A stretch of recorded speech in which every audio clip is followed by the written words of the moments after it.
અત્યારે તો શાયરી બદલાઈ ગઈ. હા, હમણાં એક જુવાનિયાન મેં શાયરી સાંભળેલી.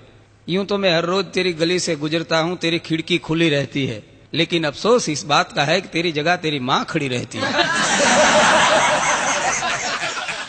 હા હા, કેવી શાયરીઓ નાખે છે એ ખબર નથી. કેવા મજાના આપ છો અને રાત્રે પણ જાણે સૂરજના તાપ છો. કપડા એવા પહેરો છો કે દરજીનું માપ છો. હા, શાયરીની અત્યારની વાત જ નોખી છે. નહીતર પહેલા તો ગીતો પણ કેવા સરસ મજાના આવતા. અત્યારે તો ગીતોની પરાકાષ્ઠા બદલાઈ ગઈ છે, ગીતોના માપ બદલાઈ ગયા છે. કેવા આપણા રૂડા મજાના લોકગીતો. ચાંદો ઉગ્યો ચોકમાં, ઘાયલ ચાંદો ઉગ્યો ચોકમાં, આવતા રે જાતાનો નેડો લાગ્યો અરજણિયા.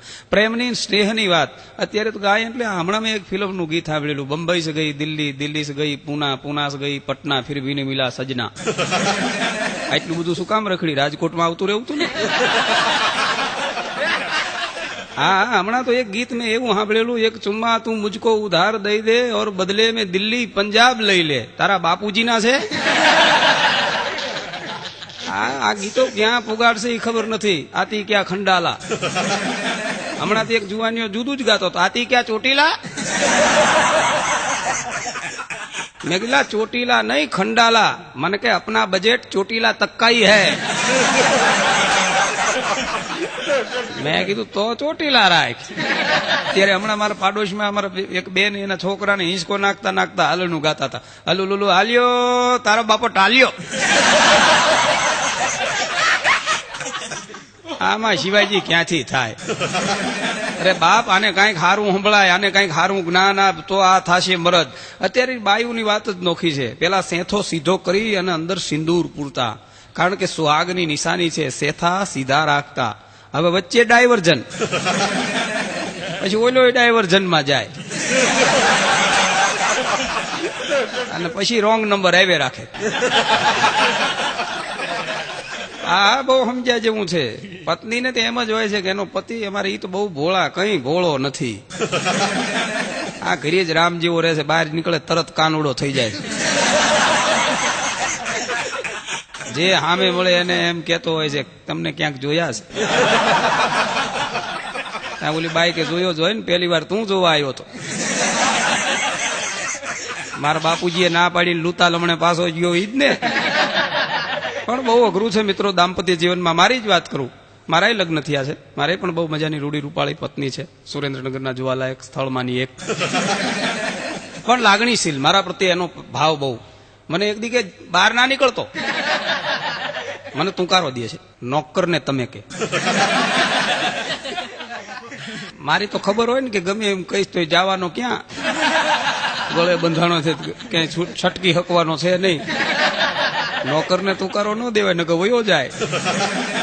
એટલે મને તુંકારો દે છે. હું આમ ક્યારેક ખુશ થાઉં ને એટલે હું ડાર્લિંગ કહું છે ને.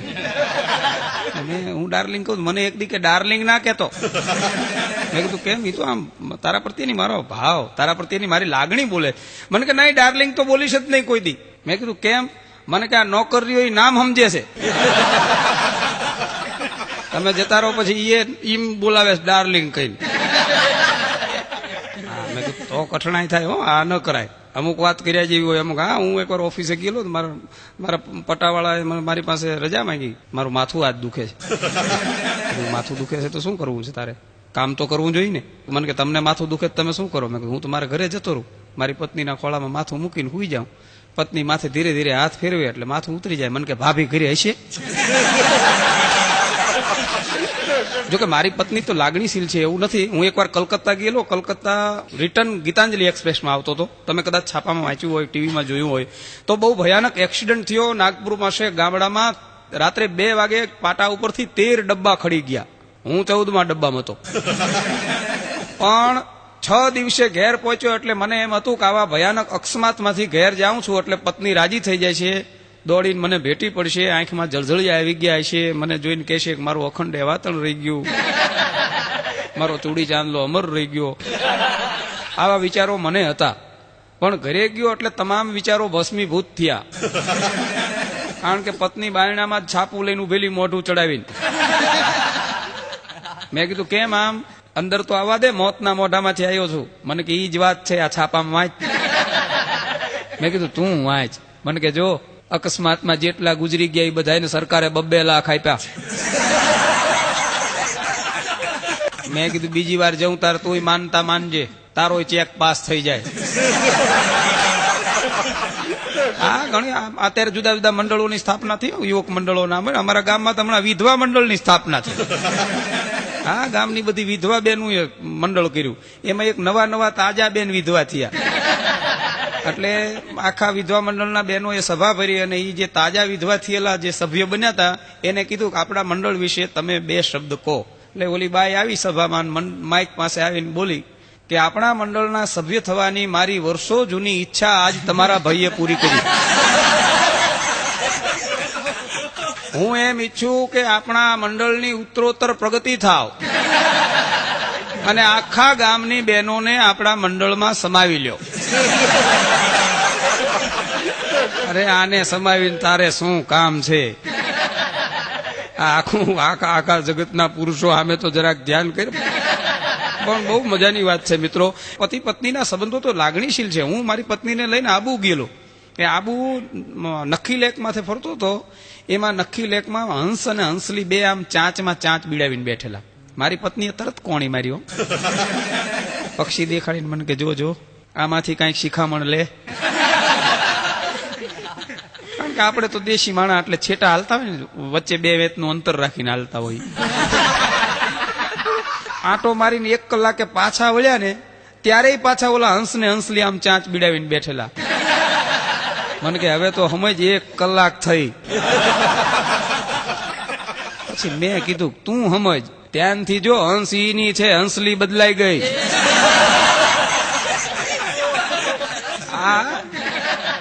મેં એકવાર દાંપત્ય જીવન ને મને એક ભાઈ પૂછ્યું, મને કે દાંપત્ય જીવન એટલે મેં સ્કૂટર સાથે સરખાવ્યું.